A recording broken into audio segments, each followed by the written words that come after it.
Kali ini kita akan belajar cara budidaya tomat komodor bersama Pak Eko. Ia berhasil mempertahankan tanaman tetap hijau sampai masa panen. Seperti apa cerita selengkapnya? Baik Pak, ini sekarang saya pengen lebih dalam lagi diskusinya ke teknis budidaya yang Bapak lakukan. Karena saya tuh melihat tanamannya aku bisa sebersih ini loh Pak. Kita lihat, wah ini kok bercaknya nggak ada, bahkan biasa itu ada busuk daun, busuk buah. Iya. Fitoptora atau busarnya kok bersih gitu loh Pak. Kalau boleh tahu Pak nih, biar maksudnya petani lain juga bisa belajar gitu loh Pak. Karena kan media paling utama untuk belajar itu ya belajar ke petani yang lain. Saat ini menurut saya kayak gitu Pak.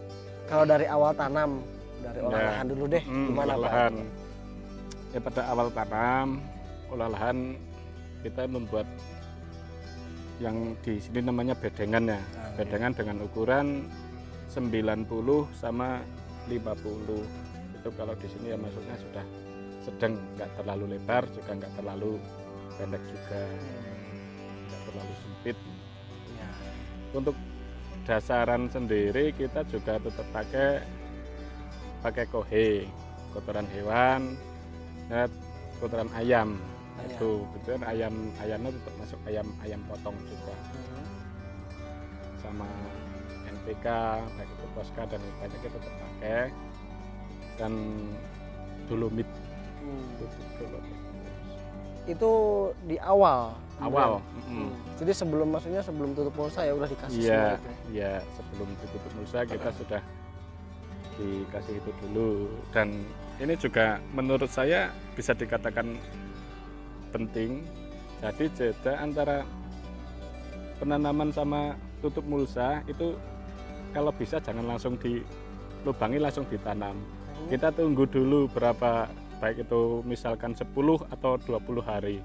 Kan kita juga seringnya kalau kita garap lahan belum selesai, kita belum berani semai benih.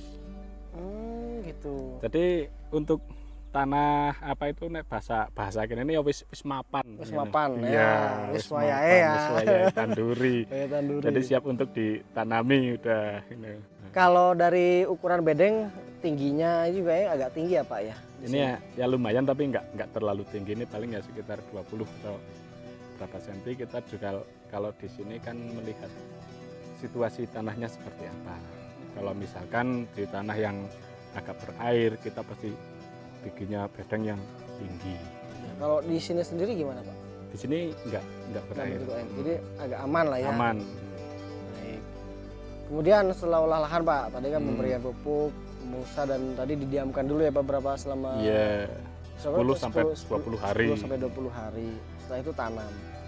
Tanam berarti bibitnya umur berapa tuh yang siap tanam sebetulnya? Bibit siap tanam dari umur semai sampai tanam kurang lebih 20 hari atau ya sekitar 20 harinan.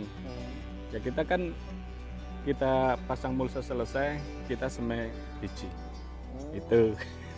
Oh gitu. Jadi di jeda itu kita nunggu benih sama ininya sudah mapan di bedengane. Oh iya benar. Jadi biar pas ya waktunya. Pas ya.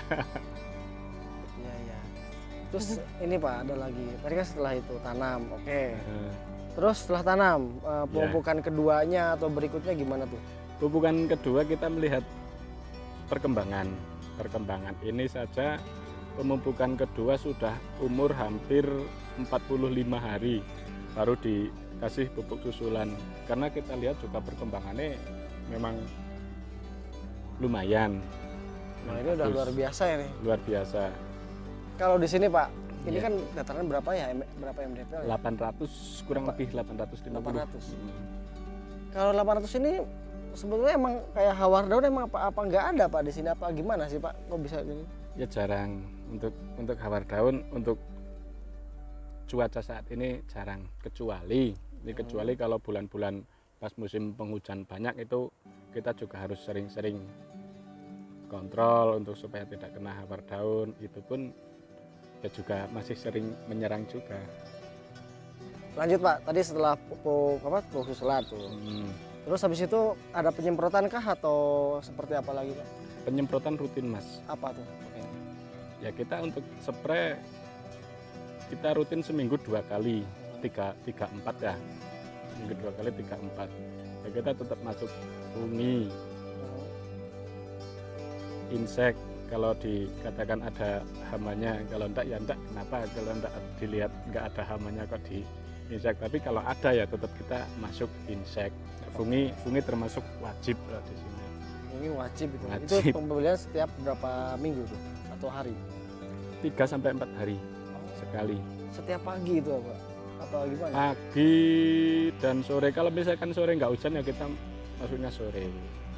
Ya. Kemudian ke fase pembungaan, Pak. Hmm. Nah, fase pembungaan kalau tomat itu biasanya pembungaannya di umur berapa dan panen pertama umur berapa biasanya kalau di sini? Kalau di sini sih pembungaan 20-25 sampai 1 bulan itu sudah mulai tumbuh bunga Mas. Itu kan termasuknya ini untuk varietas yang kita tanam ini cepet banget perkembangannya. Umur berapa nih yang sekarang ini, Pak? Ini kurang lebih kalau 60 hari belum ada Mas. Belum ada ini. Belum ada 60 hari. Wow. Berarti belum petik ya, Pak? Ya, belum. Kalau di sini kan rata-rata kalau petik 65 sampai 70 lah. Baru saja. Itu sudah mulai ada yang merah-merah, ini kan belum. Berarti ini kan umur 60 hari udah kayak gini. Lah bunganya di umur berapa ini? Itu bunga ya sekitar 15 sampai 20 sudah mulai bunga. Ada bahan-bahan bunga masuk. Terus setiap ini mau naik bunga terus. Berarti karakter tomat ini katakanlah ini tomat komodor ya, Pak? Iya. Komodor itu karakternya tumbuh bunga beriringan dengan tumbuhnya Tumbuh tanaman. tanaman. Ya Oke. bisa dikatakan tomat genjah ya ini sebenarnya. Oh gitu. Nah, kan kita sharing juga pernah sharing atau ketemu teman-teman yang tanam varietas lain. Itu katanya segini baru saja ada ininya, tandannya, tandan buah. Kalau enggak lebih. Ini kan masuknya pendek, yang di belakang Mas ini kan sebenarnya pendek. Masih gini udah Iya. gede-gede lagi nih. Tadi kan tumbuh bunga beriringan dengan pertumbuhan. Kalau cara pemupukan yang Bapak lakukan, kan pupuk bunga sama pertumbuhan beda, Pak. Itu gimana, Pak? Itu kita tetap campur Mas. Jadi bunga kita juga pakai apa ya supaya bunganya enggak rontok atau bunganya lebih bagus, yang jelas enggak rontok, memperbanyak bunga itu saja. Nah, sama insek kita bisa campur sama insek sekalian sama fungi sekalian bisa. Berarti dia pengaplikasinya sekali semprot, Iya. semua kena gitu ya, Pak ya? Temen jenengan itu Mas Vicky ngasih Vitamik. Ya. Iya, Gimana Vitamik. Itu ternyata saya aplikasi 1 kali itu kan saya kasih gini 1 kali semprot 3 tank, itu tak masukkan 2 tank. Jadi itu setelah 2 tank habis tak kasih tanda ini yang kasih Vitamik, ini yang enggak. Ternyata saya amati 1 minggu ada perubahan, daunnya lebih tebal, tebal tapi sehat. Tebal sehat gitu ya, Pak? Iya. Ini tadi pagi saya aplikasikan semua. Yang itu 2 kali, yang ini baru 1 kali kan yang belum, biar seragam sekalian Vitamik. Dan juga untuk memudahkan daun bunga-bunga atas agar tidak rontok dan semoga bisa menjadi buah yang normal kayak ini. Amin. Baik, lanjut Pak. Berarti Ya. ketika pemupukan buah kayak gini, tadi kan nitrogennya nggak terlalu rendah, nggak terlalu tinggi ya Pak ya, cukup rendah, yang penting ada gitu ya Pak ya. Nah kemudian ketika buah ataupun bunga itu kan kalau nggak salah Pak, dia kan butuh pupuk K sama P, Pak. Betul ya Pak? P atau K lah gitu. Itu pakainya gimana tuh? Kita kalium sama fosfatnya kita juga adalah dari produk lain, kita juga belajar juga ke situ. Kita cari misalkan dari pengamatan ini tanaman kurang apa, K atau P atau apa, ya kita cari yang misalnya K-nya lebih, kita masukkan fosfatnya. Oke, berarti kalau kekurangan K itu gimana Pak ciri-cirinya Pak?